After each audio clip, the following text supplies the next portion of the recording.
নমস্কার, আপনারা দেখছেন রিপাবলিক বাংলা ফেসবুক পেজ এবং ইউটিউব চ্যানেল। আমি বিট্টু রায় চৌধুরী।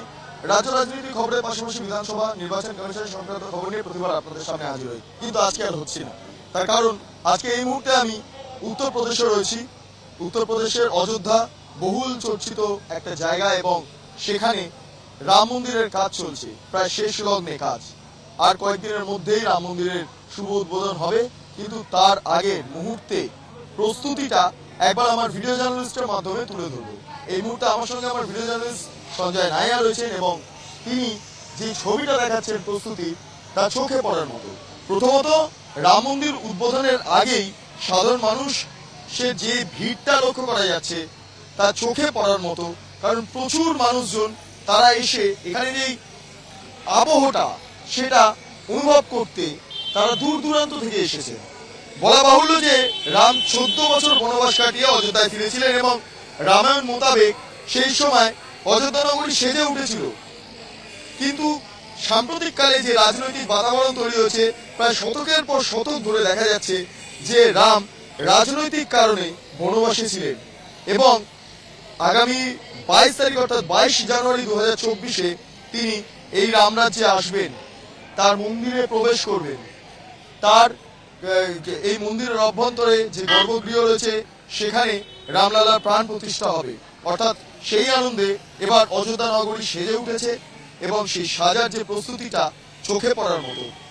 তার কারণ হাজারের পর হাজার শ্রমিক তারা কাজ করে যাচ্ছেন লাগাতার, যাতে খুব দ্রুততা সহকারে এই মন্দির নির্মাণের কাজ শেষ হয়। যদি আমি ছবিটা দেখাই, দেখতে পাচ্ছি যে বিভিন্ন টাইলস, বিভিন্ন প্যারিস, প্লাস্টার অফ প্যারিস সংক্রান্ত যে সমস্ত স্কাল্পচারগুলো রয়েছে, সেই সমস্ত স্কাল্পচার এই মুহূর্তে দেয়ালে সেটে দেওয়ার কাজ করছেন শ্রমিকরা। হাজার হাজার শ্রমিক কাজ করছে। মন্দিরের ভেতরে একইভাবে কাজ চলছে দ্রুততার গতিতে। তার পাশাপাশি নিরাপত্তা ব্যবস্থা আঁটসাড় করা হয়েছে। আমি সরাসরি দেখতে পাচ্ছি যে গোটা এলাকায় যাতে কোনো অপ্রীতিকর ঘটনা না ঘটে তার জন্য লাগাতার সশস্ত্র পুলিশ নজর রাখছেন গোটা এলাকাতে এবং টহল চলছে। অন্যদিকে দাঁড়িয়ে যারা ভিআইপিরা রয়েছেন তারা আসছেন। দেখতে পাচ্ছি যারা বৃদ্ধরা রয়েছেন তাদের জন্য হুইল চেয়ারের ব্যবস্থা করা হয়েছে, যাতে করে এই চত্বরে প্রবেশ করতে বা এখান থেকে প্রস্থান করতে কোনো সমস্যা না হয়। অর্থাৎ একাধিক প্রস্তুতি এই মুহূর্তে লক্ষ্য করা যাচ্ছে। প্রচুর দর্শনার্থী তারা এসছেন, তারা দেখছেন গোটা জায়গা, ঘুরে দেখছেন।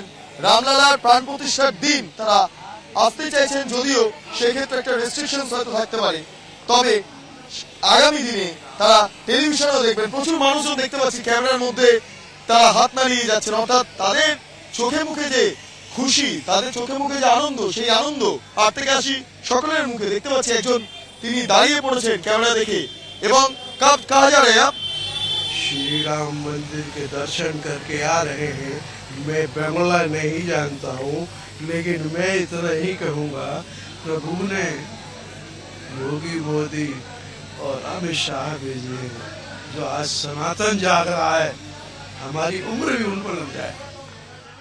এই মুহূর্তে যারা 8 থেকে 80 প্রত্যেকেই তারা এসে ভিড় জমিয়েছেন এবং তারা রাম মন্দির দর্শন করছেন, তারা প্রসাদ নিচ্ছেন আর সামগ্রিকভাবে যে আনন্দটা সেটা চেটেপুটে উপভোগ করছেন। কারণ আর মাত্র কয়েকদিনের অপেক্ষা।